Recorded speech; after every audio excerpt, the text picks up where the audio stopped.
Bonjour chers internautes, bienvenue dans cette vidéo sur les résolutions œcuméniques de la conférence de Lambeth en 1908.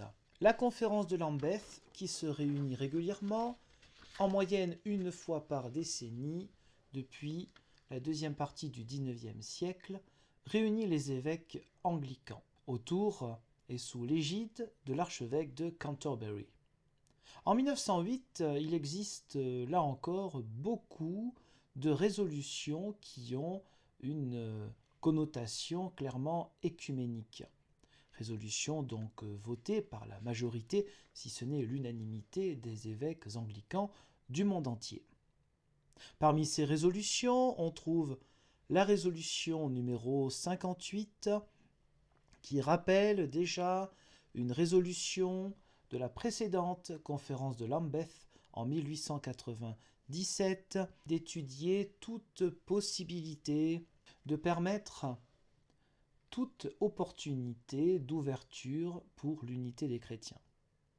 Tout projet, toute participation utile, car cette unité visible est voulue par le Christ lui-même, c'est un fait, c'est une donnée de la révélation, ni plus ni moins. La résolution 59 reconnaît avec gratitude déjà les signes d'engagement, le désir d'unité des chrétiens, en fait au sein de toutes les églises chrétiennes, tous les corps chrétiens, comme on dit à l'époque. Et bien sûr, tout cela par la guidance, le fait que le Saint-Esprit soit le guide, la guidance du Saint-Esprit, qui permet l'intercession pour l'unité de l'Église en accord, en concordance avec la prière du Seigneur. La résolution numéro 60, elle évoque l'Église russe et son concile national pour que l'archevêque de Canterbury, le primat de la communion anglicane, envoie une lettre amicale au moment de l'ouverture de ce concile et qu'il y ait possiblement deux envoyés, deux évêques anglicans si possible, qui puissent partir à ce concile. La résolution suivante, la numéro 61, demande donc, c'est une requête toujours auprès de l'archevêque de Canterbury, pour qu'il puisse gérer un comité qui prendra connaissance de tout ce qui est possible en termes de relations avec les églises orthodoxes orientales, pour qu'il y ait un comité qui puisse permettre plus de liens entre ces églises-là, entre la communion anglicane et ces églises-là. La résolution 62 va un petit peu plus loin au sujet des églises orthodoxes. C'est-à-dire qu'un anglican pourrait baptiser quelqu'un qui est de l'église orthodoxe, mais qui est, entre guillemets, en danger de mort. Imaginons quelqu'un, une grave maladie, qui soit de culture orthodoxe, mais non baptisé, parce que, voilà, pour diverses raisons, et que dans n'importe quel pays dans le monde, et peut-être plus particulièrement dans les pays anglo-saxons, qu'il y ait un aumônier, ou même quelqu'un qui soit laïque, de l'église anglicane, qui soit là, qui visite un malade, et qui dise, voilà, j'ai jamais été trop église, mais maintenant, j'aimerais bien me faire baptiser, mais j'ai pas de prêtre orthodoxe très proche ici. Et donc un membre de la communion anglicane pourrait très bien baptiser cette personne. Ensuite, il y a l'idée évidemment d'admettre les membres de n'importe quelle église orthodoxe orientale à la communion, c'est-à-dire que un chrétien orthodoxe qui vivrait dans un pays, on va dire entouré d'anglicans, qui n'a pas la possibilité de vivre sa foi avec la présence, qui n'est jamais bien sûr qu'une simple présence, à la divine liturgie. C'est une vie liturgique, ce n'est pas un spectacle, on n'est pas spectateur à une liturgie, quelle qu'elle soit d'ailleurs. Et donc particulièrement pour la divine liturgie orthodoxe, eh bien admettons, un chrétien orthodoxe n'est pas dans la possibilité d'aller à la divine liturgie, car l'église la plus proche est à beaucoup de kilomètres. Il pourrait être accepté à la communion par la communion anglicane, donc pour prendre le sacrement de la Sainte Seine. Un peu plus loin, la résolution numéro 64. Chaque église de la communion anglicane devrait donc admettre à la communion quelqu'un qui est membre d'une église orthodoxe. Si les églises de la communion anglicane permettent donc aux communiants de venir communier dans des occasions spéciales, la résolution 66 demande à ce que lorsque les anglicans se trouvent en majorité dans certains pays ou certaines régions du monde, qu'ils puissent donc accueillir avec joie des personnes qui demanderaient une assistance spirituelle, par exemple une aumônerie, et de faire la chose inverse, attendre aussi que d'autres églises chrétiennes soient accueillantes envers des frères et sœurs anglicans dans des pays où ils sont minoritaires. Évidemment, cela demande aussi une réciprocité qui se vivra évidemment de plus en plus avec le plus grand nombre d'églises diverses existant. La résolution numéro 68. La conférence, donc cette conférence de Lambeth, désire maintenir et renforcer même les relations fraternelles qui existent déjà entre les églises de la communion anglicane et l'église ancienne de Hollande, c'est-à-dire les vieux catholiques, les églises vieilles catholiques de Hollande, mais aussi spécialement en Allemagne, en Suisse et en Autriche. Cela fait déjà une trentaine d'années, même un peu plus, en 1908, que la communion anglicane se considère comme très proche et considère avec bienveillance donc cette église vieille catholique qui s'est unie en 1889 dans l'Union d'Utrecht. Vous avez divers liens en dessous de cette vidéo, certains sont en anglais, d'autres en français. Résolution 70. Il est question de cette église pas très connue non plus, qui s'appelle l'Unitas Fratrum, appelée aussi les frères moraves. Fruit d'un réveil spirituel, donc en Moravie, au XVe siècle. Donc une église qui existe avant la Réforme et qui a bien sûr dans sa spiritualité quelque chose qui à la fois reprend de ce qu'il y avait de bien, de beau et de bon dans le christianisme catholique de cette époque-là, avec aussi une forme de priorité pour les Saintes Écritures, une simplicité de vie qui correspondra à ce qui compte aussi dans la théologie protestante. Alors il est question des synodes de cette église, Unitas Fratrum, les frères moraves.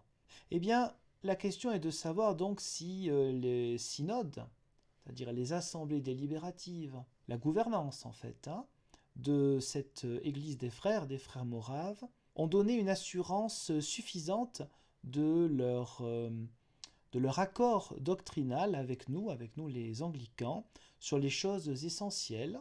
Pourquoi ? Parce qu'ensuite, on part vers une reconnaissance des ministères.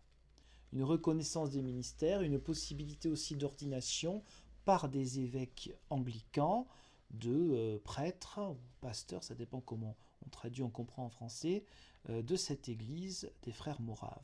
Résolution numéro 71. Donc la résolution 71 permet à un évêque anglican de participer à l'ordination donc d'un prêtre de l'église des frères moraves avec l'imposition des mains si cela est accepté par les frères moraves, et le rite tout simple en lui-même sera jugé comme suffisant par les évêques de l'église de notre communion, la communion anglicane, pour considérer qu'il s'agit, je mets des gros guillemets là pour moi, une ordination valide, aussi une succession apostolique, donc dans cette église des frères.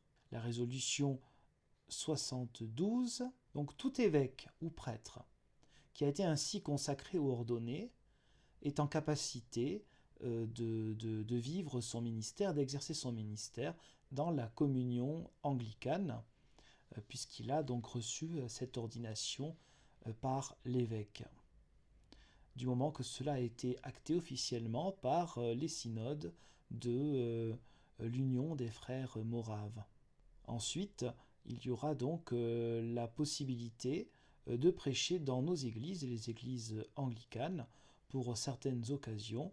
Cette possibilité-là sera donc ouverte à eux, puisqu'ils ont été ordonnés par des évêques anglicans. Ça peut paraître un peu bizarre, mais ce n'est pas, contrairement aux apparences, une église qui en mange une autre. C'est l'importance pour la communion anglicane, d'autant plus à l'époque, c'était quand même en 1908, du système épiscopal, et donc de trouver des manières pour qu'il y ait une pleine communion entre des églises séparées entre elles depuis des siècles.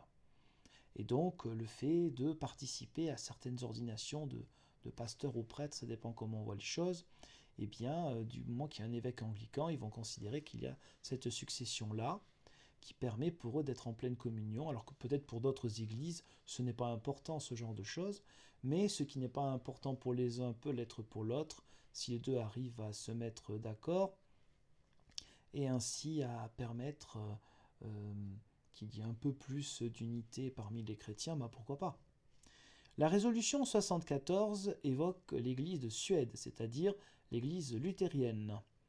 Et donc la conférence remercie chaleureusement l'archevêque d'Uppsala, c'est-à-dire le primat de Suède. L'archevêque de Canterbury, c'est le primat de toute la communion anglicane. L'archevêque d'Uppsala, donc c'est à quelques kilomètres de Stockholm, pas tout près non plus, mais bon, quelques kilomètres de Stockholm, c'est le siège parmi les 13 sièges épiscopaux donc, que compte le royaume de Suède. La conférence remercie l'archevêque d'Uppsala pour sa lettre de félicitations, pour avoir envoyé un collègue, l'évêque de Kalmar, pour conférer avec eux, pour discuter, et pour l'établissement d'une alliance qui serait ainsi une alliance proche entre les églises suédoises et anglicanes. La conférence demande avec respect à l'archevêque de Canterbury encore de gérer une commission pour établir plus de proximité encore entre les deux églises et la possibilité d'une alliance. La résolution numéro 75, elle va, j'ai envie de dire, un peu plus loin. Parce que là, il s'agit d'une église où il n'y a pas la même conception de l'épiscopat. L'épiscopat, on peut le comprendre comme la question de la gouvernance locale d'une église. Et il y a, on le sait assez avec tous les textes œcuméniques et les dizaines d'accords œcuméniques, beaucoup d'entre eux, je les évoque dans cette liste de lecture qui est intitulée Accords, dialogues œcuméniques. Et là, on va un peu plus loin parce que c'est un peu plus compliqué. Les églises presbytériennes. En français, on dirait les églises réformées, par exemple, de tradition réformée. La conférence reçoit avec gratitude et espoir le rapport de son comité sur la réunion des églises et l'intercommunion, dans l'idée d'accueillir comme un événement tout projet de réunion entre chaque église de la communion anglicane et toute église presbytérienne ou toute autre église non épiscopale. Par exemple les baptistes. Oui, là on va plus loin. Dans l'église de Suède et épiscopale, luthériens épiscopaux. Et donc là, il y a comme une idée d'envisager des possibilités d'union comme cela fut le cas en 1610. Alors il explique en 1610, il y a eu dans l'église d'Écosse, donc presbytérienne, temporairement un épiscopat qui a été restauré. Donc là, il y a cette idée de trouver un moyen de restaurer une unité, alors plus qu'une unité, une communion entre anglicans et presbytériens, peut-être en essayant de voir, comme pour d'autres églises, s'il peut y avoir des participations d'évêques à l'ordination de pasteurs. Ce sont des possibilités à voir. Dans tous les cas, il y a cette envie, cet engouement de restaurer l'unité chrétienne et de chercher les moyens possibles et imaginables. La résolution 76 évoque donc toute opportunité qui doit être accueillie pour la coopération entre des membres de diverses communions chrétiennes dans les domaines qui appartiennent au social et à l'espace moral des populations. Je pense que par là, il faut entendre, par exemple, dans la lutte contre la pauvreté, même carrément la misère, contre l'alcoolisme, contre la prostitution, enfin, disons pour la protection des personnes les plus faibles, hein. Et évidemment que cela se vivait déjà à cette époque-là. Un travail de diaconie dans l'Église, c'est le ministère un peu particulier de service vers ceux qui, soit qui sont un peu plus pauvres, ou qui sont malades, qui sont fatigués, etc. La résolution 77 rappelle l'importance des moments de prière entre chrétiens, entre paroisses en fait, entre églises officielles, qui sont différentes entre elles. Le fait de rechercher la connaissance, la compréhension mutuelle, donc tout cela peut être favorisé par des moments de prière commune et aussi par des moments de dialogue théologique. La résolution 78, qui est en fait la dernière sur ce thème-là, les autorités constituées des différentes églises de la communion anglicane, on pourrait penser en langage un peu pour la France, hein, un langage qui correspondrait un peu plus à l'église catholique romaine, ce serait les diocèses. Pour la tradition réformée, les régions. Pour la tradition luthérienne, ce serait par exemple les inspections ecclésiastiques ou d'autres termes de ce genre-là. Donc les autorités constituées des différentes églises, donc églises locales de la communion anglicane, devraient, dès que l'opportunité est présente, se débrouiller pour qu'il y ait des conférences avec des représentants de diverses églises chrétiennes. En fait, de pouvoir offrir ces possibilités-là, sans doute en ouvrant une grande salle paroissiale ou l'église carrément, pour qu'il y ait une conférence sur tel ou tel sujet entre pasteurs, prêtres de diverses églises chrétiennes. Des rencontres pour une compréhension et vraiment une commune confession aussi du péché, car la division est un péché. Et aussi dans la prière, dans l'intercession, donc encore une fois chrétiens et églises diverses, pour la croissance de cette unité chrétienne. Ce qui veut évidemment dire qu'en 1908, la communion anglicane considère que l'unité chrétienne, qui est loin d'être faite, est quand même déjà bien avancée, et pas simplement par elle-même. D'abord, c'est par le Saint-Esprit, mais la communion anglicane, qui a pris dès le début une part importante dans le dialogue œcuménique, elle est quand même assez pionnière, elle le sait, elle le reconnaît, qu'elle est loin d'être la seule d'avoir été dans des initiatives locales, nationales ou même internationales. Je vous remercie pour le visionnage de cette courte vidéo, ce n'était que 1908, d'autres vidéos viendront, Dieu voulant, sur les autres résolutions des conférences de Lambeth et bien sûr des textes œcuméniques, des accords œcuméniques entre la communion anglicane et d'autres églises chrétiennes. Je vous dis, Dieu voulant, à la prochaine. Au revoir.